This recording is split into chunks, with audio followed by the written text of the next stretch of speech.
بغیر تاخیر کے اصل مقصد کے لیے جانے جاتا ہوں۔ ہمارے امام خطیب حافظ محمد عبدالباسط صاحب سے درخواست کرتا ہوں کہ وہ اپنے قیمتی کلمات سے ہم سب کو مستفیض ہونے کا موقع دیں۔ آپ تمام حضرات بنا سے تشریف رکھیں، انشاءاللہ بیان کے بعد دعا بھی ہوگی۔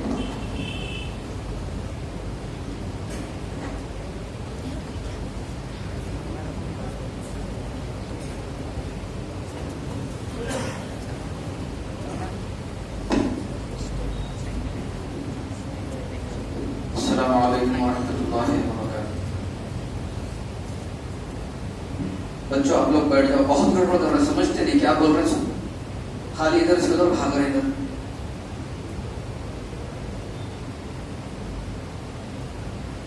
بھائی مجلس کا وقار یہ ہے کہ انتہائی اطمینان سے بیٹھا جائے، بہت ہی سنجیدگی سے بیٹھے۔ یہ وہ جگہ ہے جہاں فرشتوں کا نزول ہے، اور آج کا شب میں تو جبرائیل امین کی بھی آمد ہے، تو انتہائی ادب و احترام ملحوظ رکھنا ہے۔ جو حضرات نیچے بیٹھنے میں تکلیف محسوس کر رہے ہیں، بچوں کے ذریعے سے اوپر کرسیاں منگا کر آپ اس پہ آرام سے تشریف رکھ سکتے ہیں۔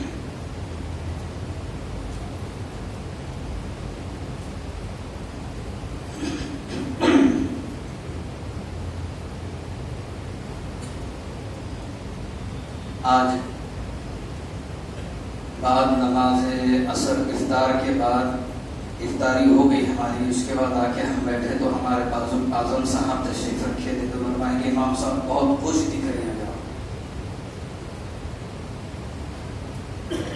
اب انہوں بولے کہ بھائی امام صاحب آپ بہت خوش دکھ رہے ہیں، مزاج اندرونی اعتبار سے اور چہرے کے اعتبار سے بشاشت بہت دکھ رہی ہے آج آپ کے چہرے پہ۔ تو میں نے ان سے عرض کیا کہ روئے زمین پر مجھ سے زیادہ خوش قسمت کوئی نہیں۔ تو وہ غور سے سنے کہ بولے کیوں، شاید سوال نہیں کرے اس وقت میں ذہن، لیکن غور سے سن رہے تھے۔ تو میں نے ان سے یہ بات کہی کہ اللہ نے پورا مکمل قرآن کریم سنانے کی توفیق بخشی مجھ جیسے ایک جاہل کو۔ میرے جیسے بہت سے ساتھیوں نے قرآن نہیں سنایا، اللہ نے مجھے وہ شرف دیا کہ میں پورا قرآن سنایا۔ تو بتائیے کہ یہ خوشی ہوگی یا نہیں ہوگی میرے لیے؟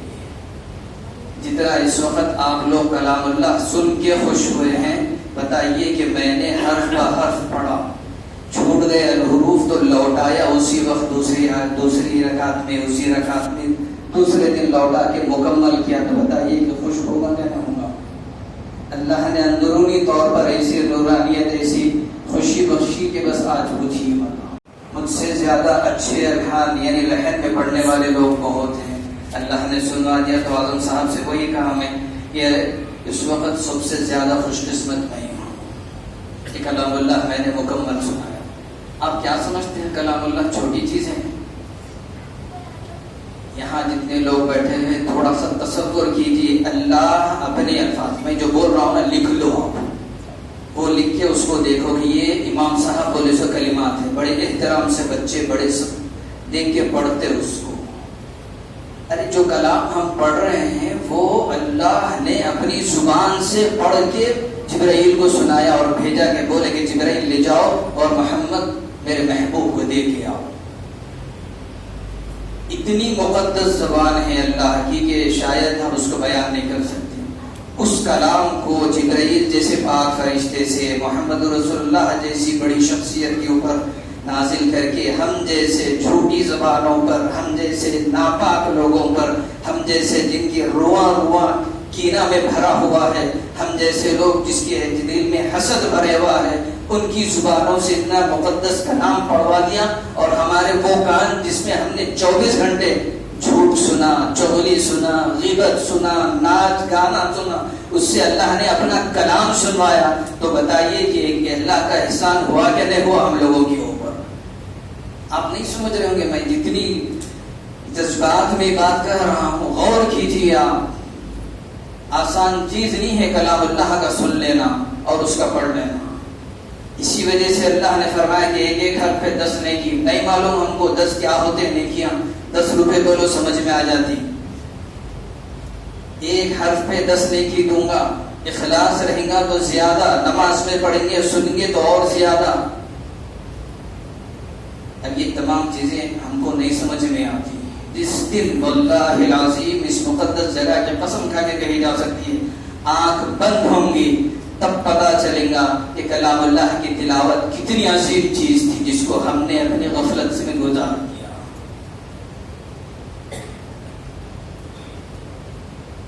تو آج وہ کلام اللہ کا اختتام ہوا. اختتام کیا ہوا؟ اس کی جو شروعات ہوئی تھی تراویح میں پڑھنے کی، وہ شروع ہو کے آج ختم ہوا. ظاہر سی بات ہے سنانے والوں میں بھی کمیاں تو تھی کوٹ کوٹ کی بھری ہوئی. سننے والوں میں بھی شاید کچھ لوگوں میں اچھائیاں بھی تھیں، لیکن کچھ اس کے اندر بھی خامیاں رہی ہیں. اللہ سے دعا ہے کہ کمیوں کو خامیوں کو ختم کر کے اپنے شایان شان بنا کے اس کو قبول کر لے. ہم سبوں کے پڑھنے کو اور سننے کو اور یہاں بارگاہ میں کھڑے رہنے کو اللہ حجت بنا کر ہم لوگوں کی مغفرت فرما دے، اور عتق من النار، جہنم سے آزادی کر اللہ ہم لوگوں کو پروانہ کے دے دے.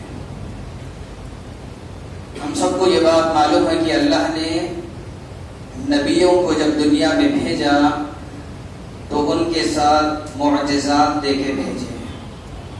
ہر نبی کے ذریعے سے کچھ نہ کچھ معجزے دے کے بھیجے. اس وجہ سے معجزے دیے. معجزہ اس کو کہتے ہیں کہ وہ کام جو عام آدمی نہیں کر سکتا وہ نبی کر دیتے تھے تو اس کو بولتے معجزہ.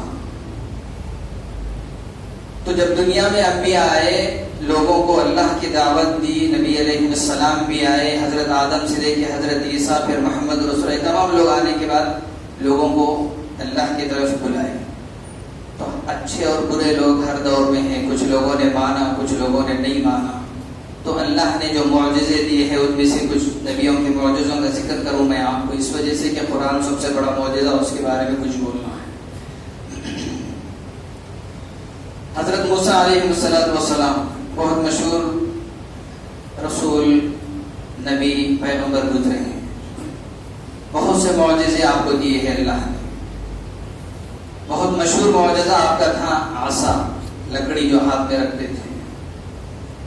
زمین پہ ڈال رہے تو اژدہا بن جانا، پکڑ لے رہے اس کو لکڑی کی بن جا رہی تو پھر اس کے ذریعے سے پتے توڑ کے بکریوں کو کھلا رہے. اللہ کے حکم کے مطابق حضرت موسیٰ علیہ السلام کو اللہ بولے کہ ہاتھ میں کیا ہے؟ بولے کہ عصا مارو. پانی پہ تو مار رہے تو براستے بن جا رہے، پتھر پہ مار رہے تو پتھر ریزہ ریزہ ہو جا رہا. یہ معجزات حضرت موسیٰ علیہ السلام کو. حضرت عیسیٰ علیہ السلام کے بارے میں مشہور ہے کہ آپ مٹی کی چڑیا بناتے، جان پھونکتے، قم باذن اللہ، اللہ کے حکم سے اڑ جاؤ تو وہ چلے جاتے. یہ عیسیٰ علیہ السلام کا معجزہ تھا. مادر ذات یعنی ماں کے پیٹ سے اندھا پیدا ہونے والوں کی آنکھ پہ ہاتھ پھیرتے تھے، آنکھ ان کے واپس اچھے ہو جاتے. کوئی ٹیڑھا بنگا یعنی پولیو کے جیسا ہے تو اس کے اوپر ہاتھ پھیرتے تو وہ صحت مند ہو جاتا. یہ معجزہ حضرت عیسیٰ علیہ السلام کا تھا. اس سے پہلے اگر ہم جائیں گے تو بہت سے نبی، داؤد علیہ السلام کو لوہا دیے تھے، موم جیسا نرم ہو جاتا تھا ان کے ہاتھ میں جانے کے بعد. ایسی مختلف نبیوں کو الگ الگ دیے. حضرت صالح کو بھی ایک اللہ نے معجزہ ان کے ذریعے سے ان کی امت کو دکھایا کہ زندہ اونٹنی پہاڑ میں سے نکلی جس کے پیٹ میں بچہ تھا، اور وہ اونٹنی نکلنے کے بعد اس نے بچہ دی. حضرت کیا بولتے ہیں صالح علیہ السلام کی قوم کی فرمائش پہ اللہ سے دعا کرے تھے تو ایسی ہی اونٹنی نکالی. جب وہ اللہ کی وحدانیت ان کے سامنے رکھے حضرت صالح علیہ السلام، تو انہوں نے کہا کہ ہم آپ کے بعد اس وقت مانیں گے کہ اس پہاڑ سے ایک اونٹنی نکلنا، اس کے پیٹ میں بچہ ہونا. قرآن مجید میں ذکر ہے وہ اونٹنی نکل کے بچہ دینا. دے دی تو ہم آپ کو نبی مان کے آپ کے اوپر یعنی اسلام یعنی اس وقت جو تھے وہ آپ کو ہم مانیں گے نبی. تو ایسا بھی اللہ نے کرایا. حضرت صالح کے حکم کے مطابق پہاڑ سے اونٹنی نکلی ہوئی، بچہ بھی دی، سب ہو گئے. جو محروم تھے انہوں نے اس کے بعد بھی کہہ دیا کہ نہیں یہ جادو ہے. جس کو نہیں ماننا تھا وہ بھی نہیں مانے. تو ایسے ہی اللہ نے بہت سے نبیوں کو دیے، بعد میں ہمارے نبی سیدنا محمد رسول اللہ صلی اللہ علیہ وسلم کو بھی بے انتہا معجزات سے نوازے۔ علامہ سیوطی فرماتے ہیں کہ 3000 معجزے تھے جو ہواؤں پہ تھے، پرندوں پہ تھے، جھاڑوں پہ تھے، درختوں پہ تھے، کھانے پہ تھے، لوگوں پہ جو بیٹھے ہوئے ان کو جو درد ہو رہا اس کے اوپر تھے۔ اس سے ہٹ کے کلام اللہ ایک بہت بڑا معجزہ اللہ نے ان کو دیا تھا۔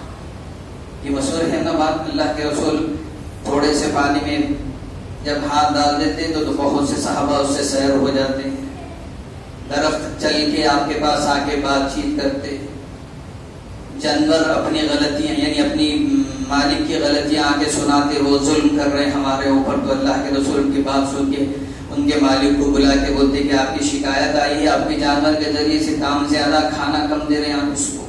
یہ معجزات تھے اللہ کے رسول صلی اللہ علیہ وسلم کے۔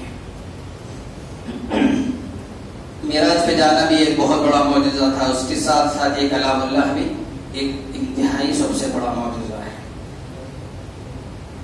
اس کو قرآن مجید کو جب نازل کیا گیا تو جیسے پچھلے نبیوں کے لوگوں نے اس وقت کے کتاب اور نبیوں کا انکار کیا تھا، ایسے ہی محمد صلی اللہ علیہ وسلم اور ان کے ساتھ لائی جانے والی کلام اللہ کو بھی لوگوں نے انکار کیا۔ تو اللہ جل شانہ نے جب وہ یہ کہے کہ یہ محمد اپنے طرف سے یہ لکھ کے لے کے آ رہے تھے، قرآن کوئی اللہ بھیجا کر رہا نہیں ان کے پاس، یہ اپنے طرف سے لکھ کے لا رہے تھے، تو اللہ جل شانہ نے حضرت محمد صلی اللہ علیہ وسلم کو بولا کہ اے میرے محبوب آپ خاموش ہو جائیے، میں ان سے سوال کرتا ہوں، وہی بات آپ ان کو بول دیجیے۔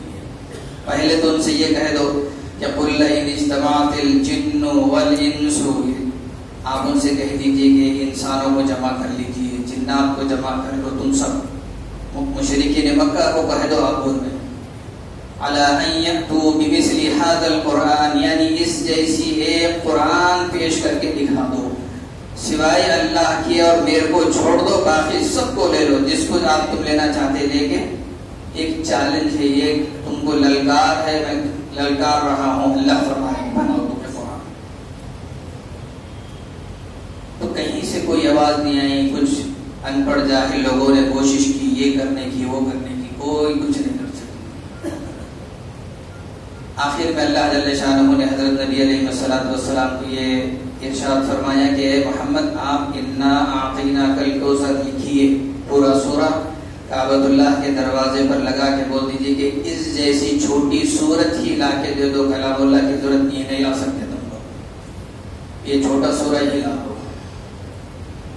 تو کسی نے اس کی طرف توجہ نہیں کی، کوئی جواب نہیں، کوئی کچھ اس کی طرف نہیں، تو اللہ نے فرمایا کہ تم پورے مل کے قیامت کی صبح تک نہیں لا سکتے، یہ میرا کلام ہے، میرے محبوب نے اپنی طرف سے اس کو گڑھ نہیں لیا، اپنے طرف سے بنا کے نہیں لایا، میں بھیجتا ہوں جبرائیل کے ذریعے سے، یہ آ کر کے میرے محبوب کو سناتے، پڑھاتے، سکھا کے جاتے، پھر اس کے بعد وہ آپ کے سامنے پیش کرتے۔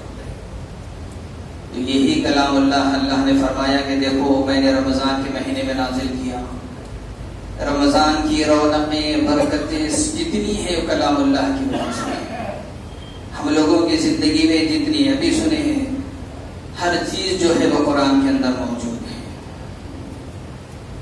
ہر چیز کا حل قرآن مجید میں ہے۔ مسئلہ یہ ہے کہ اس کی طرف مکمل ہم لوگوں کی توجہ نہیں ہے، نتیجے میں ہم لوگ دوسری جگہوں سے اپنی زندگیوں کا حل تلاش کرنا شروع کر دیے، کہیں سے کچھ حل ملنے والا نہیں ہے، ہم کو قرآن مجید کی طرف ہی آنا ہے۔ آپ بولیں گے کیا ہم صاحب حافظ رہ کے قرآن کر رہے ہیں آپ؟ قرآن کی آیتیں اگر یہاں کسی کے دل میں دماغ میں یہ بات آ رہی ہے کہ قرآن ہی سب کچھ نہیں ہے، تو وہ اپنے ایمان کی تجدید کریں، وہ اپنے ایمان کی تجدید کریں، اللہ سے رجوع ہے، توبہ کریں کہ جو کچھ ہے ہماری زندگی میں جس دن سے ہم پیدا ہوئے موت تک سب قرآن میں ہے، جو حالات آ رہے ہیں سب کے سب قرآن مجید میں موجود ہیں، ان سب کا حل قرآن میں ہے۔ اب یہ الگ بات ہے کہ ہم لوگوں کو مطالعے میں کمی ہے، ہم لوگوں کے پاس وقت نہیں ہے کہ قرآن مجید کو دیکھیں، پڑھیں، اس کو سمجھیں۔ ایک واقعہ میں آپ کو سناؤں، اس کے بعد بات ختم کروں۔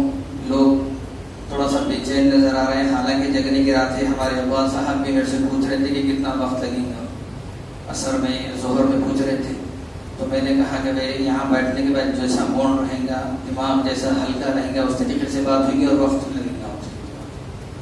تو میں نے ان سے کہا کہ جاگنے کی رات ہے، تھوڑا وقت لگ بھی گیا تو کچھ گرے ہونا۔ تو بولے کہ کیا صاحب لوگ گھروں میں، میں بولا کہ لوگ گھروں میں عبادت کریں گے، تو بولے 10% کر رہے ہیں لوگ گھروں میں عبادت، باقی پورے بازار میں 10% لوگ جاگنے کی راتوں میں گھروں میں ہیں، باقی پورے کے پورے بازار کے رونق بنے ہوئے ہیں۔ جبکہ نبی علیہ السلام نے واضح الفاظ میں فرما دیا سب سے ناپسندیدہ جگہیں اگر کوئی اللہ کے نظروں میں نگاہوں میں ہے، جس کو اللہ بہت ناپسند کرتے ہیں تو وہ بازار ہے۔ سب سے زیادہ پسندیدہ جگہیں وہ اللہ کو مساجد ہیں، آخر یہ شعر میں وہیں سے مسلغہ ہے۔ اب اس کا مطلب یہ نہیں کہ بازار مت جاؤ، بازار جانا ہے، اپنی ضرورت کے مطابق جانا ہے، 2 حجت سے جلد اس کام کر کے واپس آ جانا ہے، وقت گزاری اور بہت زیادہ جیسا کہ آج ماحول میں ہے ایسے طریقے سے غلطی نہیں کرنا ہے۔ ہم کو یہ بات معلوم ہے کہ رمضان میں نیکیوں کا بھاؤ بڑھے ہوا، 1 پہ 70 سے بہت زیادہ۔ اس کی تفصیل بہت الگ ہے، اگر سنیں گے تو آپ کو بہت مزہ آئے گا، کبھی کسی موقع سے سناؤں میں یہ 70 کیا ہے، 70 سے زیادہ کیا ہے۔ ایک نیکی کے پہ 70 بولتے سنتے نا، ہم سنتے ہوئے آئے کیا ہے اس کی تفصیل ابھی موقع نہیں، انشاءاللہ پھر یہ موضوع سے سناؤں گا۔ تو جتنا اس میں ثواب زیادہ، غلطی گناہ پہ عذاب اور پکڑ بھی زیادہ ہے اس میں، یہ بھی ذہن میں رکھنا ہے۔ مسجد میں اعتکاف میں بیٹھیں گے، قرآن مجید پڑھیں گے، سب یہ کریں گے، بہت زیادہ ثواب۔ اگر یہاں کی بے حرمتی کریں گے، یہاں مذاق اڑایا جائے گا دین کا، اتنی ہی سخت پکڑ ہوگی، نتیجے میں نسلوں کے اندر اس کی بربادی لکھی جائے گی۔ آپ میری باتوں کو ایک دم یوں سمجھ رہے کہ موسیٰ مبالغے میں بول رہے، نہیں، جو دین کا مذاق اڑائے گا اس کی نسلوں میں تباہی لکھی جائے گی۔ اچھا ذرا ذہن سے غور کر لیجیے، دین کا مذاق اڑانا، مسائل کا مذاق اڑانا، کلام اللہ رسول اللہ کے طریقے کا مذاق اڑانا، اس کا مطلب یہ ہے کہ اللہ کی اور اللہ کے رسول صلی اللہ علیہ وسلم کی بے حرمتی کی ہم نے۔ اب اگر میں آپ سامنے کچھ بول دوں، 2-4 بچے اس میں سے ایسے تو نہیں ہے اٹھ کے اگر کچھ بےہودہ الفاظ کہہ دیں گے تو آپ تمام گرم ہو جائیں گے کہ بھائی یہ تمیز ہے امام صاحب سے بات کرنے کی، یہ احترام ہے ان کا۔ ہمارے اندر محمد رسول اللہ کی باتیں سننے کے بعد چلتا سو اللہ کے رسول کا مذاق اڑا رہے ہیں ہم، اور آپ کے مذاق اڑانا، اللہ نے فرمایا میرا مذاق اڑا لو پھر بھی برداشت کروں گا، میرے محبوب کے مذاق کو اپنی ذات کی قسم کھا کے فرمایا کہ نہیں برداشت کروں گا میں۔ میرے محبوب کے بتائے ہوئے باتوں میں مذاق اڑائیں گے تم تو میں برداشت کرنے والا نہیں ہوں، سخت پکڑ کروں گا۔ آج اڑا رہے ہیں اعتکاف میں، اڑا رہے بچے مذاق، بڑے اڑا رہے تھے مذاق میں اعتکاف میں، مساجد کے اندر اچھے لوگ اڑا رہے ہیں، سب کو دیکھ کے خاموش، بولنے بھی دو۔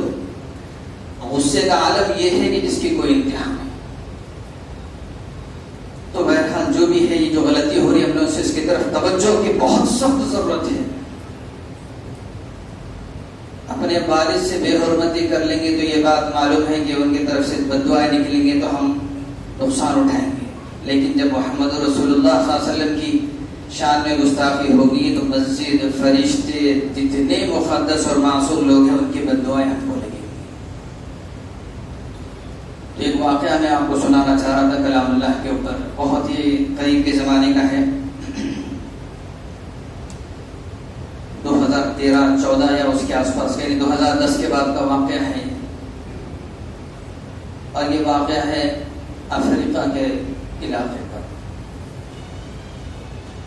جب رمضان کا مہینہ آتا تو سب لوگوں کے اندر ایک خوشی سی دوڑ جاتی۔ اب اس کے بعد لوگ کیا کرتے، گھروں میں سب چیزوں کی تیاری کرتے، یہ کھانے پینے سب چیزیں لا کے سحر وغیرہ کا اہتمام کرنا شروع کرتے۔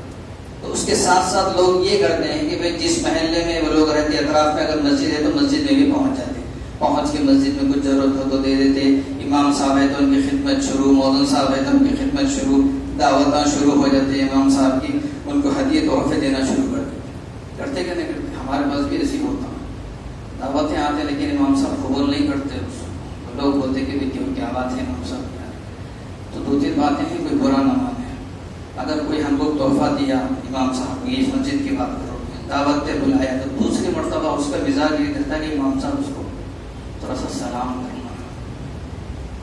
یہاں مسجد کا مزاج میرے ساتھ کی بات بتا رہا ہوں میں، شاید یہاں پہ کچھ لوگ بیٹھے ہوئے نہیں ہیں وہ جن کا مزاج ایسا تھا.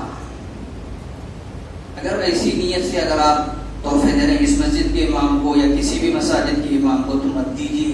یا ایھا الذین آمنوا لا تبطلوا صدقاتکم، ضائع بھی کر دیں گے، سخت آپ کے ساتھ مواخذہ بھی کریں گے ہم، اللہ فرما رہے ہیں. اگر مسجد کو، امام صاحب کو، مؤذن صاحب کو کچھ دینے کے بعد ذرا سا ان کے اوپر حاوی ہونے کی کوشش کرنے کا اگر ارادہ ہے تو مت دیو آپ کا تحفہ ان کو. میں یہاں آپ کو قرآن کریم کی آیت سے ادباً آپ سے درخواست کر رہا ہوں، ورنہ آپ کی سخت پکڑ ہوگی.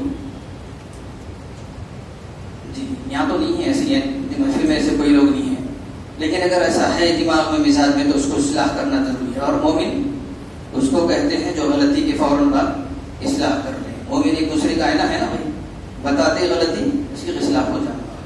اب ہر کوئی ایک دوسرے کو غلطیاں بتاتے وہاں بہت بولے چپ بیٹھ، ارے کم سے کم غور تو کرو کہ واقعی اس میں غلطی ہے کیا، اس کے بعد اصلاح کرو.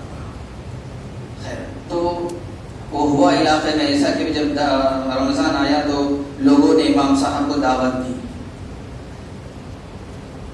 بولے کہ 8ویں روزے کو ہماری دعوت، ایک جنے آ کے بولے کہ 9ویں کو ہماری دعوت، 10ویں کو ہماری دعوت. امام صاحب سب کی دعوتیں قبول کریں اور ہر ایک تاریخ کے اوپر ان کے گھر پہ پہنچ کے کھانا وانا کھا کے فارغ ہو کے واپس آنا. امام صاحب کا معاملہ چل رہا تھا. تو ایک صاحب کے گھر کے اوپر ایک دن دعوت تھی. امام صاحب دعوت قبول کر لی اور ان کے گھر کو پہنچ گئے. اور وہاں جانے کے بعد کھانا کھائے، میزبان نے اچھا بہترین پکایا، کھانا رکھا، کھائے. پھر امام صاحب کھانا کھا کے واپس آ گئے. تو جب جیسے امام صاحب واپس گھر اپنے مسجد کو آ گئے تو گھر والی جو تھی وہ میزبان کی، انہوں نے مہمان خانے کی جہاں پہ امام صاحب کو بٹھائے تھے وہاں کی صفائی شروع کی. اچھا اور سے سننا اس میں بڑا عبرت ہے. حال ہی کا واقعہ ہے، پونا کے مولانا صاحب نے واقعے کو سن کے سنایا ہے ہم لوگوں کو. تو مہمان کی جو گھر والی تھی اس نے اس مہمان خانے کی صفائی کی. صفائی کرنے کے بعد ان کی ایک چیز ذہن میں آ رہی تھی کہ یہاں میں کچھ پیسے رکھی تھی اس میں، یہ اس مہمان خانے میں نہیں دکھ رہے. تو تلاش کرے، بیشر اٹھائے، فلاں فلاں فلاں سب اٹھا کے دیکھنا شروع کرے، کہیں سے کچھ پیسے نہیں دکھ رہے. جہاں رکھی تھے وہاں تو تھا ہی چلے، اور بھی جگہ پہ دیکھ لیے کہیں بھی نہیں ہے.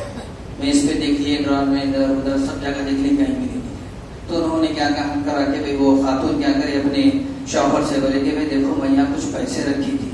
پیسے جو بھی تھے 10,000 20,000 5,000 2,000 1,000 جتنے بھی تھے کچھ پیسے وہاں رکھے تھی، میں نہیں دکھ رہے، آپ لیے کیا؟ تو ان کے شوہر نے جو میزبان تھے انہوں نے کہا کہ میں نے نہیں لیا. تو انہوں نے کہا کہ پھر کہاں گئے؟ آپ بھی نہیں لیے، میں پورا صفائی کر دی، میں بھی نہیں لی. ہمارے بچے اتنے چھوٹے ہیں کہ وہ لینے کے قابل ہیں نہیں، پیسوں کی پہچان نہیں ہے ان کو، تو وہ تو لے نہیں سکتے. آپ نہیں لیے، میں نہیں لیے، تو پھر کون لیے؟ اس گھر میں، اس مہمان خانے میں اتنے وقت میں جب سے میں رکھی اس وقت سے اب تک کہ اس میں سے آپ اور میں اور پھر امام صاحب اور کوئی نہیں آیا، اس میں کون لیے ہوں گے پھر؟ تو بہت دیر تک ان دونوں کے درمیان میں بات چیت ہونے کے بعد اس نتیجے پہ پہنچے کہ نہیں، ہو نہ ہو ہمارے پیسے امام صاحب نے چرائے. یہ تو طے ہے، میں نے لی تو آپ بھی نہیں لیے، آپ نہیں لیے بچے اس قابل تھے نہیں کہ لے سکے، اور کوئی مہمان بھی نہیں آئے. تو لہٰذا مہمان جو آئے تھے وہ تو امام صاحب ہی تھے، تو لہٰذا امام صاحب نے ہمارے پیسے چرائے. اس درجے ان لوگوں کو تکلیف ہوئی کہ بھائی اتنے گری ہوئی حرکت کرے امام صاحب. دیکھیے ان کا ہم خطبہ سنتے، ان کے پیچھے نماز پڑھتے، ان کی ہر بات کو ہم مانتے، اتنے بڑے منصب پہ ہے اور اتنی گھٹیا حرکت کرے امام صاحب. وہ آپس میں ایک دوسرے میں امام صاحب کے بارے میں برائی کر کے غصے میں طیش میں ہیں.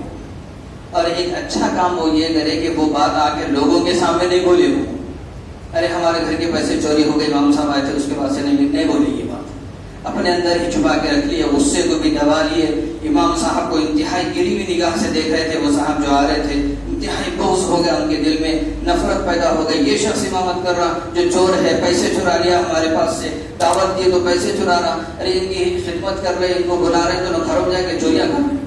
یہ وہ میاں بیوی کے درمیان میں ہی بات ہے. رمضان گزرا، عید گزری، وہ صاحب نمازوں کو آ رہے، امام صاحب سے سلام علیکم بند ہو گئی، کیونکہ نفرت پیدا ہو گئی دل میں. اب بولنا بند. ہوتے ہوتے ہوتے 1 سال گزر گیا، پھر رمضان آ گیا. 1 سال تک وہ امام صاحب سے نہیں ملے. آئے نماز پڑھ رہے ہیں, آئے سب کچھ ہو رہا, لیکن امام صاحب سے نہیں مل رہے اور ان سے بات نہیں کر رہے. ان کا رویہ امام صاحب سے بالکل الگ ہو گیا. یہ بدگمانی ہے, یہ بھی ذہن میں رکھنا کہ یہاں بھی ایک سبق ہم کو ہے یہ چیز کا. تو وہ ملے نہیں, کچھ نہیں, بات چیت نہیں. سال ہو گیا, پھر رمضان آنا شروع ہو گیا, پھر رمضان آ گیا, پھر دعوتیں بک ہونا شروع ہو گئی. امام صاحب پھر سے لوگوں سے دعوتیں قبول کرنا شروع کر. یہ اپنی بیوی کو جا کے بولے کہ کیا کریں گے, ہم لوگ دعوت دے رہے ہیں, ہماری تاریخ بھی 11ویں تاریخ میں ہم گزشتہ دیے تھے, اب ہم کیا کرنا. تو بیوی نے کہا کہ چلو جان دو, چھوڑ دو, بھول جاؤ, اب امام صاحب کو پھر سے ہم اپنے گھر پہ دعوت دے کے بلا. ہو سکتا شاید امام صاحب کی کوئی مجبوری تھی ہوں گی, جس وقت وہ پیسے ہمارے پاس کے لے کے رکھ لیے, چرا لیے, اس وقت گھر میں کوئی بیمار تھے ہوں گے, پریشان حال تھے ہوں گے, اس وجہ سے وہ لے لیے. ان کو معاف کر دو, چھوڑ دو, وہ بات کو مت پوچھو, ان سے دعوت دو, پھر بلا دو. تو لوگ بولے چلو ٹھیک ہے, رمضان آ گیا, بھولا تو معاف کر کے, دل صاف کر کے پھر آئے, کئی تراویح پڑھی, پھر امام صاحب کے پاس پہنچ کے بولے کہ امام صاحب دعوت ہے, تشریف لائیے فلاں تاریخ کو. تو امام صاحب بولے اچھی بات ہے, ٹھیک ہے, سب کے قبول کرتے تھے نارمل, ویسے قبول کریں. وہ بھی پہنچ گئے. جب دعوت وہ سال ہوئی تھی بات, یہ سال پھر ان سے ہوئی بات, گھر کو پہنچ گئے, وہی مہمان خانے میں بیٹھے, وہی پورا حال ویسے تھا. پھر اس کے بعد کھانا لگنے سے پہلے انہوں نے امام صاحب سے پوچھا کہ امام صاحب ایک بات پوچھنا چاہ رہا ہوں میں آپ سے, بہت ہی تکلیف ہوئی مجھے, دل پہ پتھر رکھ کے, دل کو سخت بنا کے, انتہائی اپنے آپ میں ایک طاقت لا کے, ایک ہمت کر کے میں آپ سے سوال کرنا چاہ رہا ہوں, آپ اس کا جواب دیجیے. پھر وہ بولے کہ پوچھیے کیا بات ہے. بولے کہ آپ وہ رمضان میں دعوت میں آئے تھے, اس کے بعد سے پھر آئے, درمیان میں آپ میرا آپ کے ساتھ کا رویہ دیکھے کیسا تھا. بولے کہ ہاں دیکھ رہا تھا میں, نہ سلام ہو رہی, نہ کلام ہو رہا, نہ مسافہ ہو رہا, نہ دعا, نہ خیریت, کچھ نہیں. آپ ایک دم روٹھے ہوئے چلے جا رہے. میں آپ سے مل کے پوچھنے ہی والا تھا, لیکن مصروفیت میں نہیں پوچھ سکا. تو بولے کہ امام صاحب بات دراصل یہ ہے, اس سے پہلے جب دعوت ہوئی تھی آپ کی تو ہمارے اس مہمان خانے میں ہم تھوڑے پیسے رکھے تھے ایک جگہ, تو وہ پیسے ہم لوگوں کو آپ کے جانے کے بعد نہیں ملے. آپ نے وہ پیسے دیے؟ تو بولے کہ ہاں لیا. وہ اور پریشان ہو گئے. امام صاحب سے سوال کریں گے کہ گزشتہ جو آپ کو یہاں دعوت دی گئی تھی, یہاں پیسے رکھے ہوئے تھے, وہ پیسے ہم لوگوں کو نہیں ملے تھے, کہ آپ لے لیے کیا پیسے؟ بولے کہ ہاں میں لیا ہوں پیسے. پھر اس کے بعد امام صاحب بولے کہ وہ پیسے آپ کو نہیں ملے؟ بولے کہ نہیں ملے. آپ کو وہ پیسے نہیں ملے؟ 3 دفعہ پوچھے تو بولے نہیں ملے. تو امام صاحب رونا شروع کر دیے. تو میزبان نے کہا کہ پکڑ لیے امام صاحب کو, ہاتھ دبائے اور بولے کہ امام صاحب رو کیوں رہے ہیں, آپ بتائیے, پیسے لیے تھے, جان دیجیے, چھوڑ دیجیے, آپ کیوں رو رہے ہیں؟ میں اس وجہ سے نہیں رو رہا ہوں. ان کا نام لے کے بولے کہ آپ نے مجھ پر الزام, بھدا الزام لگایا چوری کا, میں اس وجہ سے نہیں رو رہا ہوں. میں آپ کے پیسے دیکھا تھا ایک جگہ رکھے ہوئے تھے ٹیبل پہ, ہوا سے اڑ رہے تھے وہ پیسوں کو میں نے اگر ویسے چھوڑ دیا ہوتا تو وہ پیسے تتر بتر ہو جاتے اڑ کے. ان پیسوں کو میں نے لیا, سوچا کہ کہاں رکھوں جو آپ کو آسانی سے مل جائیں. سوچا کہ کور کے نیچے رکھ دوں, تو بولے کہ شاید نہیں ملیں گے. نیچے رکھ دوں گا تو جھاڑوں کے اندر آپ پھینک دیں گے. تو لہٰذا میں نے سوچا کہ سب سے اچھی جگہ جو ہے ان پیسوں کو حفاظت سے رکھنے کی وہ کلام اللہ ہے, کلام اللہ میں رکھ دوں گا میں اس کو. تو انہوں نے وہ پیسوں کو قرآن میں رکھ دیا. جیسے وہ امام صاحب نے ان سے کہا کہ میں نے وہ پیسے قرآن میں رکھے, تو وہ صاحب اٹھ کے فوراً اٹھا گئے اور جا کر کے قرآن نکال کے دیکھے تو اس میں پیسے پورے موجود ہیں.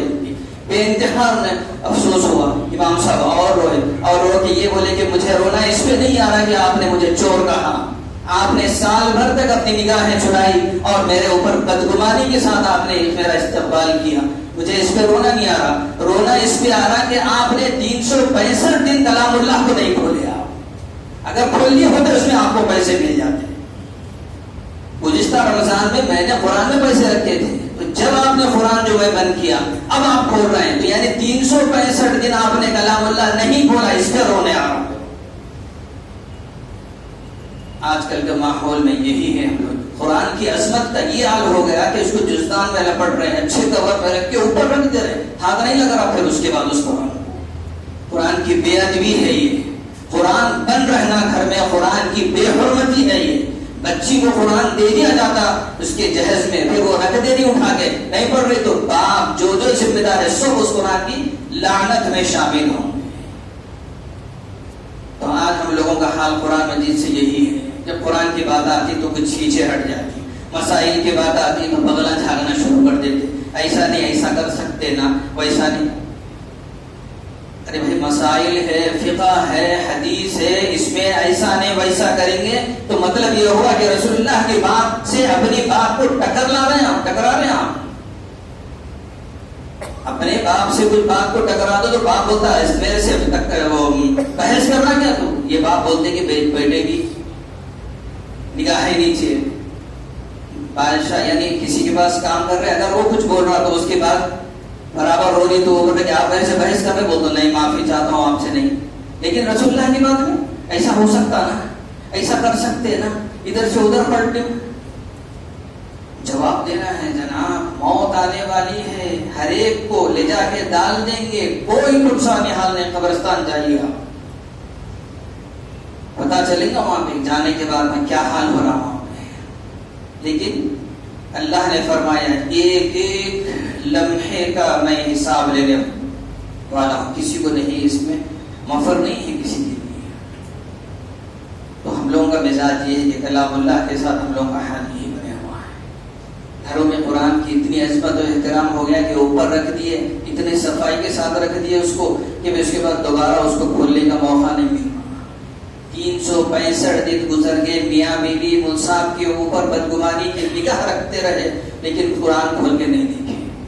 اگر وہ قرآن کھول کے دیکھ لیتے تو اس نیت سے امام صاحب اس میں رکھے، نیچے رکھے تو جھاڑوں میں چلے جائیں گے، کہیں اور رکھے تو ہوا میں اڑ سکتے ہیں کپڑا ہٹانے کی صورت میں۔ قرآن میں رکھیں گے تو جب پڑھیں گے تو وہیں پہ ملیں گے فوراً۔ پورا رمضان گزر گیا، پورا سال گزر گیا، پھر رمضان کے اتنے دن گزر گئے، 8-10 دن، اس کے بعد تک وہ قرآن نہیں کھول گئے۔ میں سمجھتا ہوں ہم لوگوں کا حال تو ایسا نہیں ہوگا، لیکن پھر بھی ہم لوگ قرآن سے غفلت میں ہیں، قرآن سے پھر بھی غفلت میں ہیں ہم لوگ۔ اس کا بہت احترام کرنا ہے، قرآن پڑھنے کے اعتبار سے نہیں، اس کو رکھنے، اس کو لینے، اس کی طرف پیر کرنے، اس کی طرف پیٹ کرنے، ان تمام چیزوں سے بھی قرآن کا احترام ضروری ہے ہم لوگوں کو۔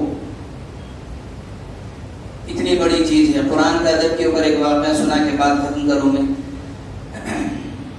ایسی محفل ہوئی تھی قرآن کی، اس میں لوگ آ کے بیٹھے، مولانا بیان کرے کہ قرآن اتنی عظمت والا ہے، شان اس کی اتنی زیادہ ہے، اس کے اندر ہر چیز موجود ہے زندگی کی، یہ تمام چیزیں سنائے۔ پوری محفل میں سب لوگوں نے سنا تو ایک صاحب بھی سنے جو کام کرتے تھے پتھر کے پھوڑنے کا، گریڈ بناتے نا گریڈ، وہ کام کرتے تھے یعنی مزدور، انہوں نے بھی سنا اس کو، اور وہ اس درجے جاہل تھے کہ ان کو الف با تا سا کس کو بولتے یہ بھی نہیں معلوم تھا، اور ان کی بیوی بھی تھی، بچے بھی تھے ان کی۔ اور جب قرآن اللہ کی اس چیز کو وہ سن لی، اب سننے کے بعد ان کے دل میں محبت پیدا ہو گئی قرآن کی، جیسا ہم لوگ کی آج پیدا ہوئی قرآن سے محبت، تو ان کے دل میں بھی پیدا ہو گئی۔ اب وہ کیا کرے اس قرآن کے واسطے؟ بولے کہ کیا کروں، پڑھنا تو آتا نہیں، نہ میں پڑھ سکتا ہوں، نہ میری بیوی، نہ بچے اس قابل بھی نہیں ہے کہ وہ بھی پڑھ سکے، چھوٹے ہی بھی نہیں پڑھ سکتے۔ لیکن مولانا نے قرآن کی بڑی عظمت بتائی، لہٰذا سب سے پہلے یہاں سے نکلنے کے بعد میں قرآن مجید کو خریدوں گا اور گھر لے کے جاؤں گا۔ یہ اگر بولے تھے کہ گھر میں قرآن رہا تو اتنی برکت، ایسا ایسا اللہ کا کلام، اس کے بارے میں بہت کچھ بولے۔ تو وہ بازار گئے، قرآن مجید کو لیے، لے کے گھر پہنچ گئے، اور آنے کے بعد بیوی سے کہا کہ یہ دیکھو وہ کلام ہے جو اللہ کی زبان سے نکلا، یہ وہ کلام ہے جس کو جبرائیل لے کے محمد رسول اللہ صلی اللہ علیہ وسلم کے پاس آئے تھے۔ محمد رسول اللہ اپنی پاک زبان سے اس کی تلاوت کرے، یہ وہ قرآن ہے جس کو میں خرید کے لے کے آیا ہوں، ہم کو پڑھنے تو نہیں آتا، لہذا اس کو ہم گھر میں رکھیں گے، پہلے ہم نہیں تو ہمارے بچے پڑھیں گے، لہذا اس کو گھر میں رکھنا۔ تو کہاں رکھیں گے؟ رات بھر میاں بیوی ڈھونڈتے رہے کہ کوئی اونچی جگہ مل جائے، کوئی مقدس جگہ مل جائے جہاں پہ قرآن رکھے تو دل کو اطمینان ہو، تو وہ ڈھونڈتے رہے پوری گھر میں۔ وہاں رکھ رہے، دل نہیں بول رہا، نہیں وہاں سے نکال دو، ادھر رکھ رہے، بولے کہ نہیں دل نہیں بول رہا، الماری پہ رکھ رہے، نہیں دل نہیں بول رہا، فلانے سیلف میں نہیں۔ تو ایسے ہوتے ہوتے رات کا بہت لمبا حصہ گزر گیا۔ تو میاں بیوی نے اس کو یہ بات چاہیے کہ چلو ٹھیک ہے، کل صبح مول صاحب سے پوچھ لیتے کہ کہاں رکھنا ہے اس کو۔ تو ٹھیک ہے، جب پوچھیں گے تو پوچھیں گے آپ کہاں رکھیں گے، رات گزاریں گے؟ بولے تو شوہر نے کہا کہ ٹھیک ہے، بیوی نے ایک دوسرے سے مشورہ کر کے یہ بات طے کی کہ سورج نکلنے تک، مول صاحب سے ملنے تک کچھ دیر آپ کلام اللہ کو سر پہ لے کے کھڑے ہو جاؤ، آپ تھک جائیں گے تو مجھے دے دو، میں لے کے کھڑے ہو جاتی ہوں۔ کچھ دیر کے لیے شوہر نے کلام اللہ کو سر پہ لے کے وقت گزار دیا. جب وہ تھک گیا اور نیند آ گئی تو اس نے اپنی بیوی کو دے دیا, تو بیوی نے سر پہ اٹھا کے رکھا. ان دونوں کو یہ معلوم تھا کہ اس سے اونچی جگہ کوئی نہیں ہو سکتی, لہذا کلام اللہ کو سر کے اوپر رکھنا ہے. سر پہ رکھ کے دونوں نے رات گزار دی, اور پھر صبح جب استاد کے پاس پہنچ رہے تو دونوں کی زبانوں پہ کلام اللہ جاری ہے. جس کو کچھ پڑھنے نہیں آتا تھا ان کی زبان سے قرآن مجید شروع ہو گیا. اللہ نے اس کی برکت سے, قرآن کا معجزہ ہے کہ وہ جس کو کچھ بھی نہیں آتا علی با کی پہچاننی ہے, ان کی زبان پہ قرآن جاری کر دیا اللہ نے, صرف اس کے ادب و احترام سے. ہم لوگوں کا ادب و احترام یہ ہے کہ جہاں قرآن وہیں پر پیر لمبا ہو, نیچے رکھ کے سجدے میں چلے جا رہے ہیں. ادب کیجئے, اللہ کا کلام ہے یہ, ایسی کوئی انگلش کی کتاب نہیں ہے. اس کو دور رکھیے, پھر آپ اپنے سجدے تلاوت کیجئے. جتنا اس کا احترام ہوگا یہ آپ کے ساتھ اتنا ہی اچھائی سے پیش آئے گا. ورنہ وہ حدیث سن لیجیے آپ, قیامت میں اللہ اپنے بازو کلام اللہ کو جگا دیں گے, اس کو دو آنکھیں اور زبان دیں گے. وہ آنے والی پوری ہماری زندگی کو دیکھ کے بتائے گا کہ وہ پڑھے کتنے تھے, عمل کتنا کرے, ادب و احترام کتنا رہا. جزدانوں میں لپٹ کے رکھ دیا گیا, احترام سے نکال کے بھی پڑھے تھے اس کو. یہ تمام چیزیں وہ کلام اللہ بولنے والا ہے. تو یہی جو یہ شب ہے اس کے اندر وہ کلام اللہ ہم لوگ ختم کرے ہیں. اس کا ادب و احترام ہماری زندگی میں ہونا, اس کے تمام جو کیا بولتے قرآن کی نورانیت ہے وہ ہماری زندگی میں آنا ہے. تو بس قرآن سے ہم اپنے آپ کو لگاؤ کے رکھنا ہے. اگر قرآن سے ہم دور رہیں گے تو پھر ہمارے لیے بہت ہی زیادہ نقصان کی اور بہت ہی زیادہ خسارے والی بات ہے. اسی وجہ سے فرمایا گیا کہ جس نے قرآن کو تھام لیا اس نے کامیابی حاصل کر لی, اور جس نے اس کو کسے کچھ ڈال دیا. ایسا قرآن. پرسوں ایک صاحب میرے سے ملے, وہ صاحب اپنے بچے کو سکھا رہے ہیں کہ آپ کچھ کیا سکھا رہے ہیں؟ بولے کہ جوڈو پڑھا رہے, وہ سب سکھا رہے. بولا کیوں, کیا بات؟ ماحول خراب ہو رہا, موقع مل جائے کہ پہلا بار اپنا قرآن و حدیث بعد میں. اللہ خاموش رکھو, اپنی زبان کو بولا.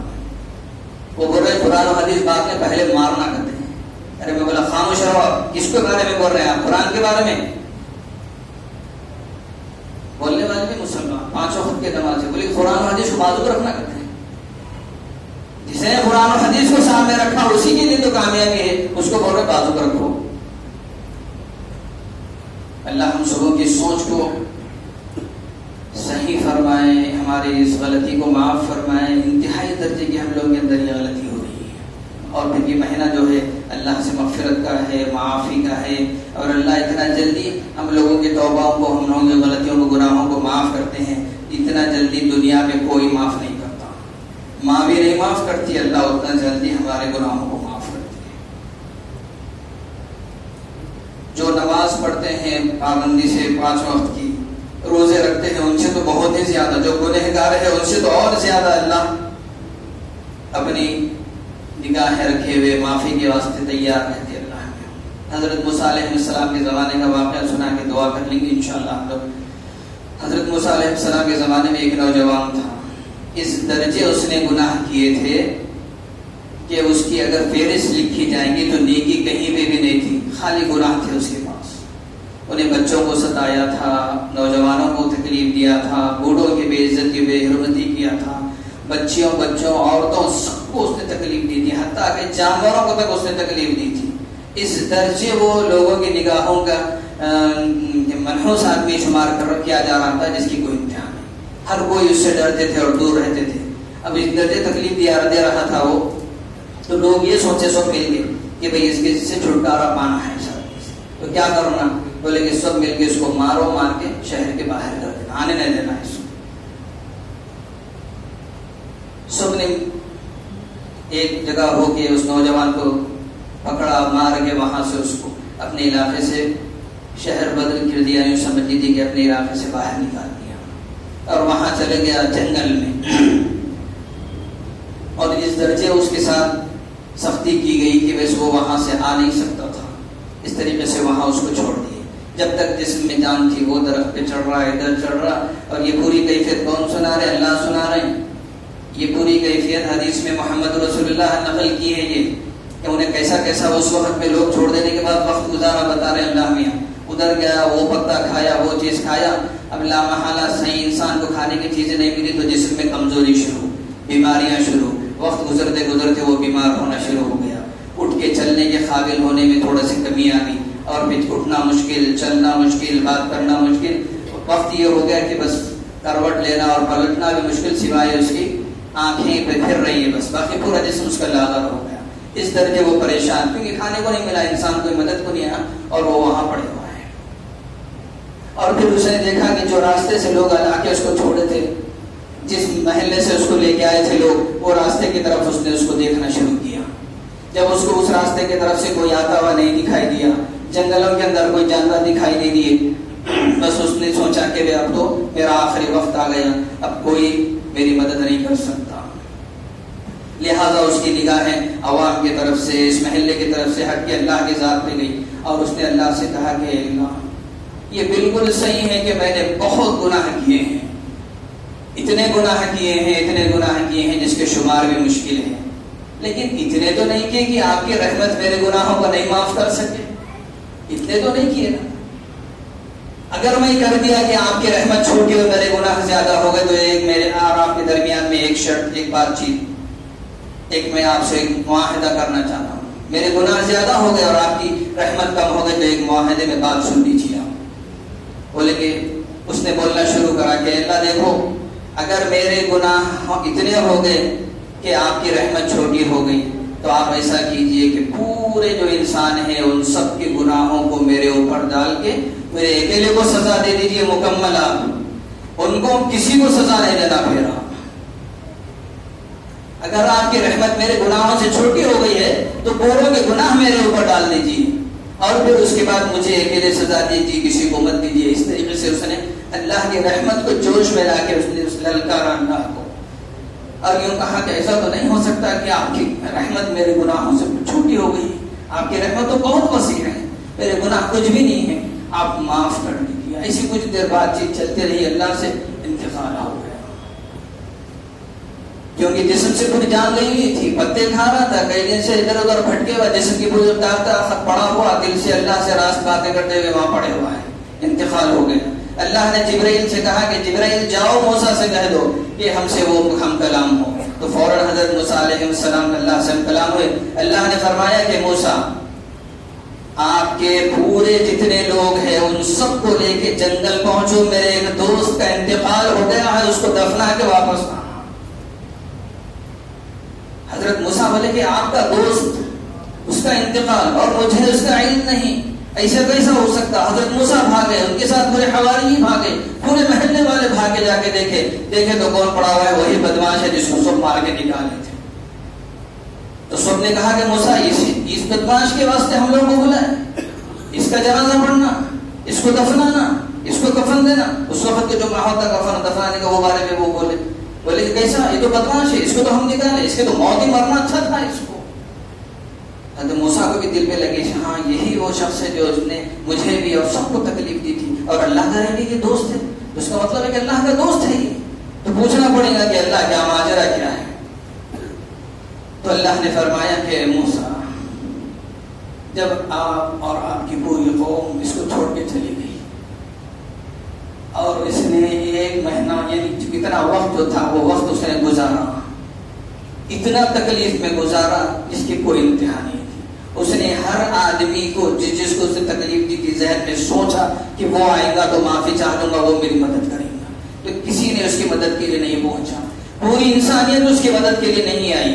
جب اس کو یہ بات معلوم ہو گئی کہ کوئی مدد نہیں کرے گا سوائے میرے، تو اس نے میرے طرف پلٹ کے اس نے کہا تھا کہ اللہ آپ ہی میرے کو معاف کر کے اور میرے حالات سدھار سکتے ہیں. تو ایسا ہو سکتا ہے کہ موسیٰ کہ میں ہی میرے بندے کو چھوڑ دوں. میری رحمت جوش میں آئی اور پھر میں فوراً اس کی مغفرت کیا. اس نے اپنی معافی مانگ لی. اگر سب کو معافی مانگتا تو سب کو قیامت تک کے آنے والوں کے گناہوں کو میں معاف کر لیتا. اب آپ کے تمام لوگوں سے کہہ دو کہ جو اس کا جنازہ پڑھیں گے اس کی مغفرت، جو اس کے جنازے کے اندر خبر کھولیں گے، اس کو رکھیں گے، اس کی صفائی، اس کے نہلانے میں ساتھ دیں گے آپ کے، ان سب کی مغفرت کا اعلان کر دو. جس کو وہی نکالے تھے اس کے اندر سب لگ گئے. تو اللہ جل شانہ بندے کی غلطیوں کو اس درجے جلدی معاف کرتے ہیں. تو ان راتوں میں اللہ کی طرف پلٹ کے رجوع ہو کے اپنے غلطیوں کا اقرار کرنا ہے، معافی چاہنا ہے. بہت ہو گیا ہم لوگوں سے، نتیجے میں اللہ ناراض ہے، اس کے نتائج ہم کو دکھ کے آ رہے ہیں کہ کیسے کیسے اللہ ناراض ہے. اپنے حالات دیکھ لیجئے، مسلمانوں کے دیکھ لیجئے، گھرانے کے اندر دیکھ لیجئے، بیوی کے اور آپ کے درمیان کے دیکھ لیجئے، بچے کے اور آپ کے درمیان کے دیکھ لیجئے، حالات میں محبت ختم، اللہ کی جانب سے ناراضگی کا ایک نشانی ہے۔ گھر کے اندر 4 3 آدمی کمانے والے برکت نہیں ہے، دیکھ لیے اللہ کی طرف سے ناراضگی کی نشانی ہے۔ تو اللہ ناراض ہے، اللہ کو راضی کرنے کے لیے اس قسم کی راتوں میں رجوع ہونا ہے، اور پھر یہ موقع ہی دعا کا ہے۔ پھر اللہ بہت زیادہ گنہگاروں کو خاص کر اپنی رحمت کی چادر میں ڈھانپ کر گناہوں کو معاف کرتے ہیں، تو یہ موقع وہی ہے، مختصر سے دعا کر لیں گے ہم انشاءاللہ۔ اس کے بعد تمام حضرات اپنے اپنے مصروفیات میں مصروف رہیں، اور پھر یہ ذہن میں رکھنے کے بھی جو رمضان ہم گزارے ہیں یہ عید کی تیاری کے لیے نہیں تھا، یہ رمضان جو ہے عید کی تیاری کے لیے نہیں تھا، موت کی تیاری کے لیے تھا۔ یہ جو رمضان گزرا ہم لوگوں کا وہ عید کی تیاری نہیں ہے، موت کی تیاری ہے۔ اس کے اوپر بھی تفصیل سے بات ہونی ہے انشاءاللہ، پھر کسی موقع سے آئے گی بات کہ عید کی تیاری کیوں نہیں، سر پہ عید ہے، آپ بول رہے موت کی، تو ذرا اس کے بارے میں تھوڑی سی انشاءاللہ کبھی کسی موقع سے ہوں گے۔ بس اللہ سے یہ دعا ہے، درخواست ہے کہ ہم لوگ اس بیٹھنے کو قبول فرمائے، ہم لوگوں کے اس تراویح کو قبول فرمائے، ہم لوگوں کی اس نقل و حرکت کو جو دن میں روزے کی شکل میں ہے، دیگر عبادتوں کی شکل میں ہے، اور رات میں اللہ کے سامنے ہاتھ باندھ کے غلاموں کی طرح کھڑے ہونے کی شکل میں، اللہ اس کو قبولیت کے درجے سے نواز دے۔ اللہم صلی علی محمد وعلی آل محمد وبارک وسلم۔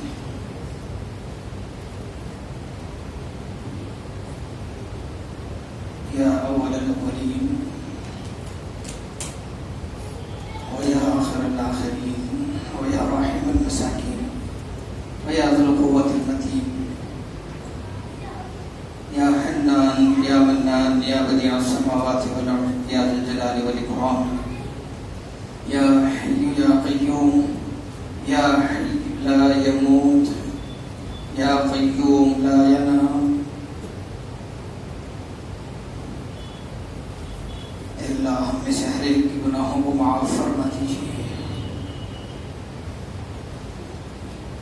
اے اللہ آج آپ کی طرف سے اعلان ہوا ہے کہ گناہوں کو لے کے آؤ، نیکیوں میں بدل دوں گا، تو ہم میں سے ہر ایک بھاگے بھاگے اپنے گناہوں کی پوٹلی لیے ہمیں حاضر ہو گئے بدلا بدلی کرنے کے، گناہ دیکھے نیکی لینے کے لیے آ گئے۔ اللہ ہم سب ہر ایک کے پاس گناہوں کی بہت بڑی مقدار موجود ہے۔ آپ کے قرآن کریم کی آیت کے مطابق بدل تو سیئاتکم حسنات والی آیت کے مطابق ہم لوگ یہاں حاضر ہو گئے، ہر گناہ کو لے کے آ گئے۔ اللہ نے اب آپ کے سامنے یہ چیز رکھ دی ہے، اپنے فضل سے ہم میں سے ہر ایک کے گناہوں کو معاف فرما دیجیے، اپنے شایان شان بدلہ بھی عطا فرما دیجیے۔ اے اللہ اس محفل میں بزرگ لوگ ہیں جن کے وائٹ بال کو دیکھ کے، جن کے سفید بالوں کو دیکھ کے آپ کو شرم آتی کہ یہ بوڑھا بھی ہاتھ اٹھایا ہوا ہے، اس کو کیسے معاف نہیں کروں۔ آپ دیکھیے اس میں کتنے لوگ بوڑھے ہیں، مجھ جیسے ناکارہ کو مت دیکھیے، یہاں کے ضعفاء پہ نظر رکھیے۔ اے اللہ اس میں حافظ قرآن بھی ہے، آپ کا کلام جن کے سیروں میں ہے وہ حافظ بچے بھی یہاں موجود ہیں۔ اے اللہ وہ معصوم بھی ہے جن کو کچھ بھی نہیں معلوم، اپنے ابا اور اپنے چچا اور بھائی کے مطابق یہاں پہنچ گئے اور ان کے جیسا ہاتھ اٹھائے وغیرہ، کیا برا ان کو بھی نہیں معلوم ہے، اور ان کو اتنا معلوم ہے کہ اللہ سے کچھ مانگ رہے ہیں یہ بھی۔ ہم سب اپنے گناہوں کی پوٹلی لے کے حاضر ہو گئے، ہم سب گناہوں کی بڑی مقدار کے ساتھ آپ کے پاس آ گئے ہیں۔ اے اللہ ان گناہوں کو معاف کرتے ہوئے سیئات کو حسنات سے بدل دیجیے۔ اس رمضان میں ہونے والی بہت سی جو کوتاہیاں ہم لوگوں سے ہوئی، غفلتیں ہوئی، اللہ اسے معاف فرما دیجیے۔ جو رمضان بچا ہوا ہے اس کی قدردانی کی توفیق نصیب فرمائیے۔ اے اللہ ہم میں سے ہر ایک کو دین کا مذاق اڑانے سے بچا لیجیے۔ اے اللہ ہم میں سے ہر ایک کو دین کا مذاق اڑانے سے بچا لیجیے۔ اے اللہ ہم میں سے ہر ایک کو دین کا مذاق اڑانے سے بچا لیجیے۔ اے اللہ اس پہ آپ کی جانب سے بہت سخت پکڑ ہوتی ہے، نہیں معلوم ہے ہم کو اس وجہ سے ہم مذاق اڑا رہے ہیں، اللہ معاف فرما دیجیے۔ اللہ مسائل پہ عمل کرنے میں ہمارے کئی لوگ اس میں اللہ جھول ہو رہی ہے، اللہ غلطی ہو رہی ہے، معاف فرما دیجیے۔ اللہ جو بیمار ہے انہیں شفا نصیب فرمائیے، جو مقروض ہے ان کے قرضوں کی ادائیگی کی شکلیں بنائیے، اللہ صحت کاملہ نصیب فرمائیے۔ بہت سے لوگوں نے دعا کے لیے کہا ہے، اللہ مظہر صاحب ان کی والدہ ہے، عبدالرحیم صاحب ہے، اللہ ہمارے آصف صاحب کے بھائی ہیں، اللہ بہت سے لوگ ہیں جو دعا کی درخواست کر رہے ہیں، اللہ سبھی کو صحت نصیب فرمائیے۔ جعفر صاحب بھی بیمار ہے، اللہ انہیں بھی صحت دیجیے، اللہ ہمیں ہر ایک کی عمر میں برکت نصیب فرمائیے، لمبی عمر نصیب فرمائیے، لیکن اللہ اس لمبی عمر کے ساتھ آپ کی اطاعت نصیب فرمائیے، اللہ گناہوں سے دور رکھتے ہوئے زندگی گزارنے کی ہم لوگوں کو توفیق نصیب فرمائیے۔ اللہ جن کے والدین گزر گئے ہیں ان کی مغفرت فرمائیے، کروٹ کروٹ جنت نصیب فرمائیے۔ اللہ جن کے والدین زندہ ہیں، اللہ ان کا سایہ تادیر قائم رکھیے، ان کی خدمت کی ہم میں سے ہر ایک کو توفیق نصیب فرمائیے۔ اللہ اولاد اس کی بڑی تمنا بڑی خواہش کرتے ہیں، لیکن جب وہ ہوتی ہے تو بڑی نافرمان بنتی ہے، اللہ نافرمان اولاد سے اللہ ہماری حفاظت فرمائیے۔ اللہ جو اولاد نافرمان ہو گئی ہے، اللہ انہیں فرما بردار بنا دیجیے، اللہ اولاد کو فرما بردار بنا دیجیے، اللہ بچیوں کو فرما بردار بنا دیجیے، اللہ ہمیں سے ہر ایک کی جائز مقاصد میں کامیابی نصیب فرمائیے۔ اللہ عالم اسلام کے مسلمان پریشان ہیں، اللہ ان کی مدد فرمائیے، غیب سے اللہ ان کی دستگیری فرمائیے، اللہ بچیاں بچے بڑے بوڑھے سب پریشان ہیں، ظالم بہت ان کے اوپر تخت مشق بنے ہوئے، اللہ ان سب کی حفاظت فرمائیے۔ اللہ اس رمضان کی سعادتوں اور برکتوں کے ذریعے اللہ ان کی مدد فرمائیے۔ اللہ یہ جو عورتیں ہمارے گھر میں ہیں، جو ماں کی شکل میں ہیں، بیوی اور بہن بیٹی کی شکل میں ہیں، اللہ ان کی مغفرت فرمائیے۔ یہ بڑی خدمت کرتی ہے ہم لوگوں کی، ہم ان کے ساتھ بہت تیزی سے کام کرتے ہیں، یعنی کچھ غلطی ہو جائے تو بہت تیز الفاظ میں ان سے مخاطب ہوتے ہیں۔ اللہ ہمارے اس غلطی کو معاف فرمائیے اور ان کے اس صبر کو اللہ انہیں اللہ دنیا اور آخرت کی کامیابی ان کے حصے میں نصیب فرمائیے۔ اللہ جو گھر کی عورتیں ہیں جو ہماری خدمت کر رہی ہے، اللہ ان کو اپنے رضا نصیب فرمائیے۔ اللہ اس مسجد کی اللہ حفاظت فرمائیے، متشررین سے اس مسجد کو دور فرمائیے، اللہ اس مسجد کے متشررین سے اس مسجد کی حفاظت فرمائیے، ہر مسجد کی حفاظت فرمائیے۔ اللہ مسجدوں کے اندر اللہ خیر نازل فرمائیے، شر سے حفاظت فرمائیے۔ ہماری اس مسجد میں بھی کچھ متشررین ہیں، اللہ ہم میں سے ہر ایک کے دل کی کیفیت کو اچھا جانتے ہیں، اللہ ان سے اس مسجد کے ماحول کو، اس مسجد کی محبت جو ہے اللہ اس کو ختم کرنے کی کوشش میں ہے، اللہ ان سب کی اس چیز سے دور رکھیے، ان سب کی ہدایت نصیب فرمائیے، ہم میں سے ہر ایک کو ایک دوسرے کی شر سے حفاظت فرمائیے۔ اللہ دعا کو محض اپنے فضل سے قبول فرمائیے، قبولیت دعا کا وقت ہے، اللہ کلام اللہ میں ختم ہوا ہے، 27ویں شب بھی ہے، تاخرات بھی ہے، رمضان کا مہینہ بھی ہے، اور اس وقت میں اللہ یہاں ضعیف لوگ بھی موجود ہیں، بڑا مجمع ہے، بچے بھی ہیں، اللہ ایک بہت ہی تمام چیزیں یہاں ایک ساتھ موجود ہیں، ان سب کی دعا کو قبول فرما دیجیے، ہم سب کی دعاؤں کو قبول فرما دیجیے۔ اللہ ایک آخری بات جو اس وقت آپ سے عرض کرنی ہے، اللہ وہ یہ ہے کہ جب بھی ہم میں سے کسی کا وقت معمود آئے کلمہ نصیب فرمائے۔ اللہ یہ کلمہ ذاکر تو نہیں ہے کہ موت کے وقت میں زبان پہ آ جائے، ایسا تو نہیں ہو سکتا، جب تک آپ نہیں چاہیں گے یہ کلمہ زبان پہ نہیں آ سکتا۔ کلمے والی موت نصیب فرمائے، ہم سبوں کے دلوں کو صاف فرما دیجیے، ہم لوگ کے دلوں میں کینہ آ گیا ہے، حسد آ گئی ہے ایک دوسرے سے، اے اللہ اس کو ختم فرما دیجیے، محبتیں نصیب فرمائیے، سوائے آپ کے کوئی محبتیں نہیں نکال سکتی، سوائے آپ کے ہمارے دلوں کے اندر سے حسد اور بغض و کینہ کو کوئی نہیں نکال سکتا۔ اے اللہ ہمارے دلوں کو صاف فرما دیجیے، تکبر سے دور رکھیے، تکبر بہت آ گیا ہے اللہ ہم لوگوں کے اندر، بہت تیز زبان بات کرتے ہیں، اللہ ہماری زبان کی ہم لوگوں کو حفاظت کی توفیق نصیب فرمائیے، تکبر سے بچائیے، جتنے روحانی بیماریاں ہیں ان سب سے بچائیے، غرور، تکبر، غیبت، چغلی، جھوٹ، کینہ، حسد، تمام جو انسان کے نیک اعمال کو ختم کر دینے والی ہے، اے اللہ ان سب سے ہم سبوں کی حفاظت فرما دیجیے۔ اے اللہ بہت سی دعائیں ہیں مانگنے کی جو یاد نہیں آ رہی ہے، اس وقت میں نہیں مانگ سک رہے، اے اللہ اپنے فضل سے اپنے شاعر نشاب ان سب دعاؤں کو ہم لوگوں کے اوپر نافذ کر دیجیے، اے اللہ ہم سبوں کو معاف فرما دیجیے، جو مانگا وہ بھی دے دیجیے، جو مانگنے سے رہ گیا اللہ وہ بھی نصیب فرمائیے۔ اللہ ہر ایک کے کچھ محسنین ہوتے ہیں، اللہ ہمارے بھی کچھ خاص محسنین ہیں، اللہ ان کی دنیا اور آخرت کامیاب فرما دیجیے۔ اس میں نادر خان صاحب ہے، عباسی صاحب ہے، حسینی صاحب ہے، قریشی صاحب ہے، اقبال صاحب ہے، اور بھی بہت سے لوگ ہیں۔ اللہ اس وقت نام ذہن میں نہیں ہے جو ہمارے خاص لوگ ہیں، اللہ انہیں اجر عظیم سے نواز دیجیے، اللہ ان کی عمر میں برکت نصیب فرمائیے۔ اللہ یہ ارشاد ہے، اللہ یہ ارشاد جو ہے اللہ اس کو بہت اجر عظیم سے نوازیے، بڑے اخلاص کے ساتھ خدمت کرتا رہے گا۔ اللہ یہ ارشاد حسین کو اللہ دنیا اور آخرت کامیاب فرما دیجیے۔ اللہ ہمیں سے ہر ایک کے والدین کو جو گزر گئے ہیں ان کی مغفرت فرمائیے، جو زندہ ہے ان کی عمر میں برکت نصیب فرمائیے۔ اے اللہ مسلمانوں میں آپس میں محبت نصیب فرمائیے، بغض و عداوت کو ختم فرمائیے۔ اے اللہ قرآن مجید میں علم حاصل کرنا ہمیں سے ہر ایک کو آسان فرما دیجیے۔ اے اللہ قرآن مجید کا علم حاصل کرنا ہمیں سے ہر ایک کو آسان فرمائیے۔ ذہن میں نہیں ہے جو ہمارے خاص لوگ ہیں، اللہ انہیں اجر عظیم سے نواز دیجیے، اللہ ان کی عمر میں برکت نصیب فرمائیے۔ اللہ یہ ارشاد ہے، اللہ یہ ارشاد جو ہے اللہ اس کو بہت اجر عظیم سے نوازیے، بڑے اخلاص کے ساتھ خدمت کرتا ہے۔ اللہ یہ ارشاد حسین کو اللہ دنیا اور آخرت کامیاب فرما دیجیے۔ اللہ ہمیں سے ہر ایک کے والدین کو جو گزر گئے ہیں ان کی مغفرت فرمائیے، جو زندہ ہے ان کی عمر میں برکت نصیب فرمائیے۔ اے اللہ مسلمانوں میں آپس میں محبت نصیب فرمائیے، بغض و عداوت کو ختم فرمائیے۔ اے اللہ قرآن مجید میں علم حاصل کرنا ہمیں سے ہر ایک کو آسان فرما دیجیے۔ اے اللہ قرآن مجید کا علم حاصل کرنا ہمیں سے ہر ایک کو آسان فرمائیے۔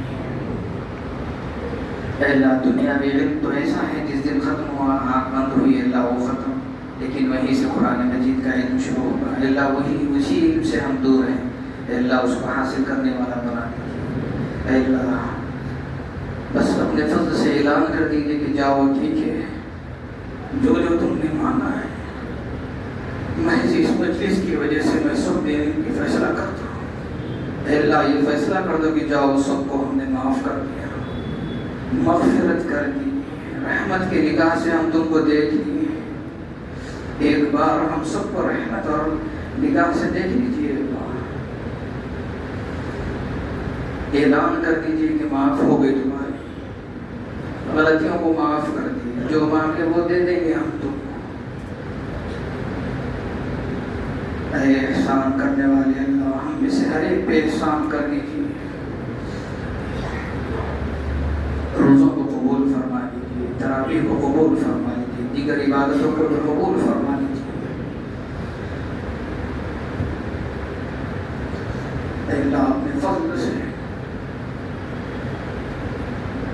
اس کلام اللہ کے ختم یہ اعلان کر دیجیے کہ جاؤ سب کو معاف کر دیا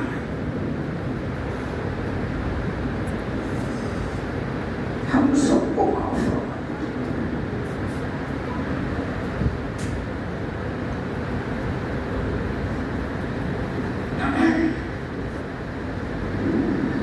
ربنا آتنا في الدنيا حسنة وفي الآخرة حسنة وقنا عذاب النار۔ بفضل سبحان ربك رب العزة عما يصفون وسلام على المرسلين والحمد لله رب العالمين۔